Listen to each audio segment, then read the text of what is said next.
প্রাথমিকে নিয়োগ দুর্নীতি মামলার তদন্তে এবার কুন্তল ঘোষের কণ্ঠস্বরের নমুনা সংগ্রহ করতে চায় সিবিআই।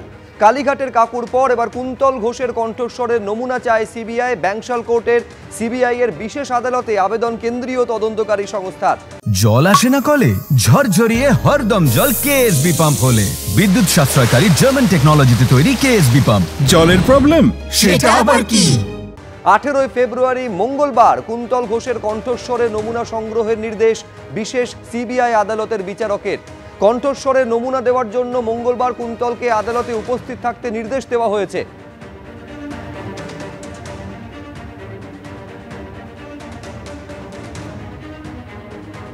মুখ্যমন্ত্রীর ইস্তফার পর মণিপুরে এবার জারি হলো রাষ্ট্রপতি শাসন।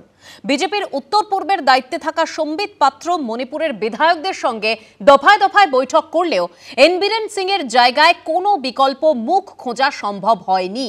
অচলাবস্থা কাটাতে তাই মণিপুরে রাষ্ট্রপতি শাসন জারির কথা জানিয়ে কেন্দ্রীয় স্বরাষ্ট্র মন্ত্রকের তরফে প্রকাশ করা হলো বিজ্ঞপ্তি। অশান্তি চলছে প্রায় 2 বছর ধরে। 4 দিন আগে ইস্তফা দিয়েছেন মুখ্যমন্ত্রী। তার জায়গায় বিকল্প নাম ঠিক করতে পারল না বিজেপি। বৃহস্পতিবার উত্তর পূর্ব ভারতের পাহাড়ি রাজ্য মণিপুরে জারি হলো রাষ্ট্রপতি শাসন।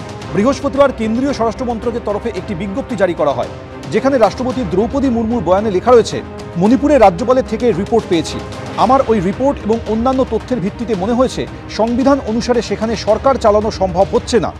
সমতলে মেতি, পাহাড়ে কুকি, এদের মধ্যে যে বিভাজন দেখতে পাচ্ছি তাতে এই মুহূর্তে কোনো প্রশাসন আছে বলে মনে করি না। ভারতবর্ষের প্রধানমন্ত্রীর এই মুহূর্তে মণিপুর সফর করে একটা শান্তির বার্তা দেওয়া দরকার। সেই জায়গায় দাঁড়িয়ে এতদিন পর রাষ্ট্রপতি শাসন জারি করে রাতারাতি কোনো ফলাফল আসবে বলে আমি মনে করি না। অর্থাৎ যে সমস্ত উপজাতিরা এখানে বসবাস করে তাদের সকলের মধ্যে সমঝোতার বাতাবরণ তৈরি করা, যেটা একদিন ছিল আজ নেই, এবং এই বীরেন সিং এর নেতৃত্বে সেই বাতাবরণটা ওখানটায় বিষাক্ত হয়েছে। উত্তর পূর্ব ভারতের বিষয়গুলো অত্যন্ত স্পর্শকাতর, অসংবেদনশীল, ইম্যাচিওর কিছু মানুষজনের হাতে আজকে নেতৃত্ব চলে গেছে। সবচেয়ে দুর্ভাগ্যের বিষয় এটাই, গণতন্ত্রের জননী এবং পৃথিবীর বৃহত্তম গণতন্ত্র ভারতবর্ষ, সেখানে কোনো দায়িত্বশীল, ঐক্যবদ্ধ, সংগঠিত, শক্তিশালী বিরোধী দল নেই। কেন্দ্রীয় সরকার ওখানে শান্তি প্রতিষ্ঠা করতে বদ্ধপরিকর। জীবনহানি আগের থেকে অনেক কমে এসেছে, সংঘর্ষের মাত্রা কমেছে। গত প্রায় 2 বছর ধরে মেইতেই ও কুকি জনগোষ্ঠীর সংঘর্ষে বিরামহীন হিংসার সাক্ষী মণিপুর। রক্তক্ষয়ী অশান্তিতে প্রাণ হারাতে হয়েছে অনেককে।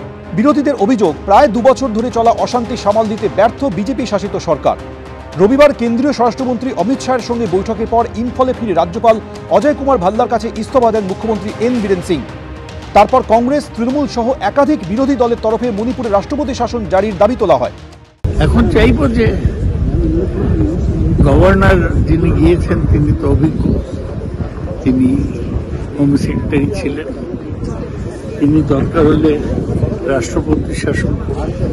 সূত্রে খবর, বীরেন সিং এর ইস্তফার পর 4 দিন কেটে গেলেও তার জায়গায় বিকল্প মুখ ঠিক করতে পারেনি বিজেপি। বিজেপির উত্তর পূর্বের দায়িত্বে থাকা সম্বিত পাত্র মণিপুরের বিধায়কদের সঙ্গে দফায় দফায় বৈঠক করলেও সুরাহা হয়নি।